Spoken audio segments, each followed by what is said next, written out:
You know, the U.S. is an absolute giant in the tech world. But behind the scenes, there's a serious crisis brewing, one that touches our economy, our security, everything.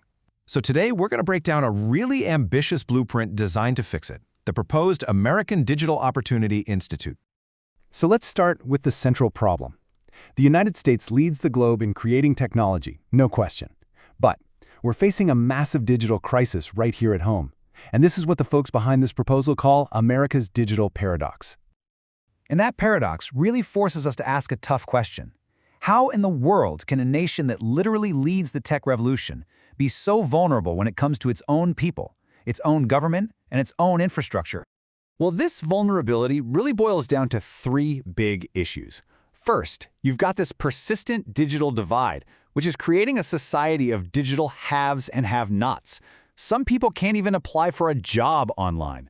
Second, there are these massive skill gaps in our public sector.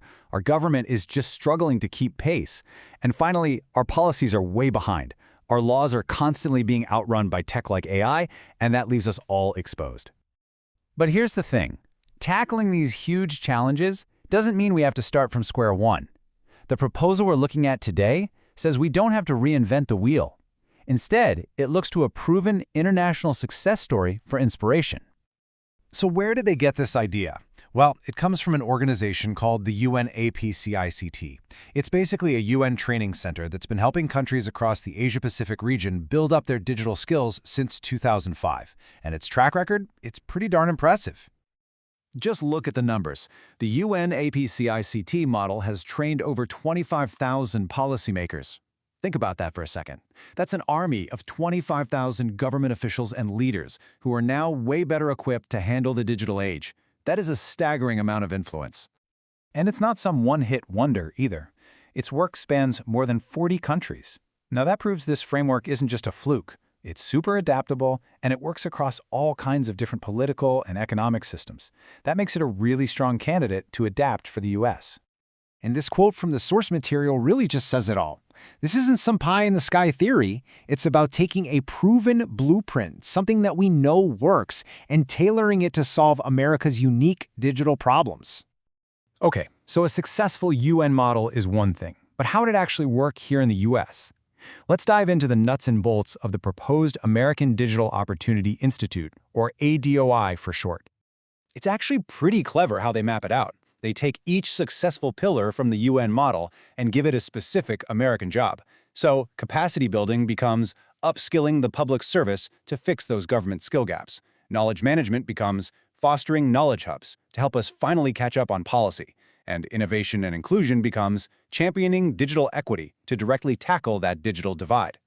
So those are the big ideas. How do you turn them into action? Well, with three main programs. First up, a Leaders Digital Academy to get policymakers up to speed on things like AI and cybersecurity. Then you have a Digital Equity Initiative, which is inspired by a program that's already helped over 15,000 women entrepreneurs. And finally, a National Digital Policy Open Campus to give free e-learning to anybody in the public who wants it. Now, you might be wondering, okay, who's going to pay for all this? The plan calls for a really smart, resilient hybrid model.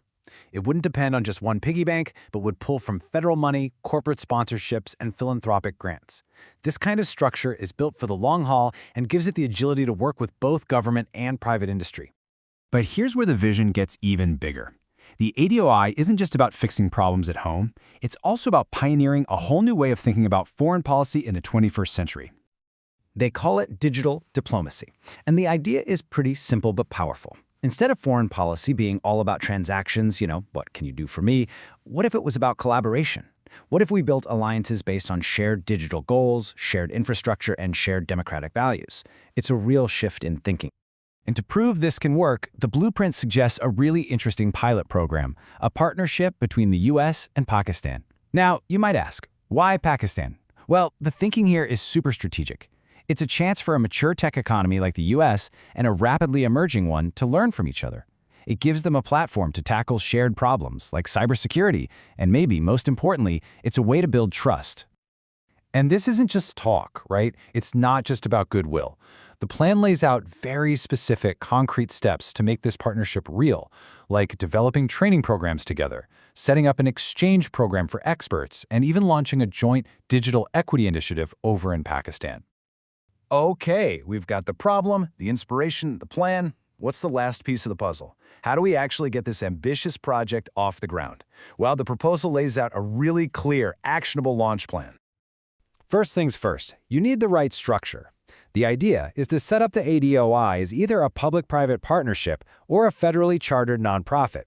And that's really key because it gives you the best of both worlds, the accountability that comes with government oversight and the speed and agility of a private organization. And they've mapped out a pretty aggressive timeline to make it happen. We're talking about a clear path to launch. Within 3 months, convene a bipartisan steering committee. Within 9 months, lock down the seed money and find a host institution. And in just 18 months, launch the very first pilot program, like an AI governance academy for policymakers. And all of this brings us back to the big question, right? This whole blueprint hinges on one powerful idea. Can the U.S. really take a proven international model, bring it home, and not only fix its own digital chaos, but also kind of redefine what it means to be a global leader in the 21st century? The proposal says yes, but turning that vision into reality, well, that's the real challenge.